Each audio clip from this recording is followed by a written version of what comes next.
Suite au report en raison de la pandémie du coronavirus des élections générales prévues le 29 août 2020, le Parlement éthiopien a autorisé mercredi 10 juin le Premier ministre Abiy Ahmed à rester en fonction au-delà de son mandat qui devait initialement s'achever au mois d'octobre 2020 pour le chef du gouvernement au pouvoir depuis 2018. La décision de la Chambre haute suscite d'ores et déjà la colère et l'indignation dans les rangs de l'opposition. Je pense que les institutions ont été sollicitées par le Premier ministre Abiy Ahmed. Donc à partir de là, si le Sénat a décidé que dans les circonstances, dans le cas d'espèce, il valait mieux prolonger le mandat et tenir compte du report des élections en raison du coronavirus, on ne peut pas accuser en tout cas le Premier ministre de faire un passage en force. Ce n'est pas lui qui de lui-même décide de se maintenir au pouvoir. Le projet adopté au Parlement est intervenu 2 jours après la démission de la présidente du Sénat qui dénonce la ligne politique actuellement défendue par le gouvernement. Kéria Ibrahim accuse la primature de vouloir instaurer un pouvoir autoritaire. Il y a eu des consultations qui ont été faites, il y a des représentants élus qui ont pris une décision. Donc je pense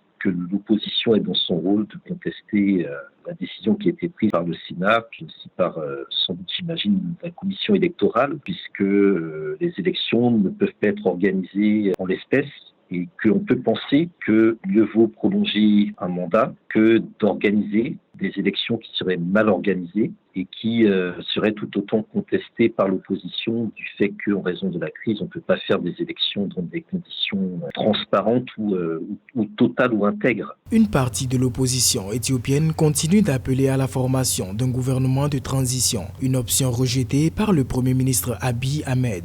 Aucune nouvelle date des élections générales n'a pour l'heure été annoncée par la commission électorale qui a indiqué qu'un calendrier serait proposé à la fin de la crise sanitaire.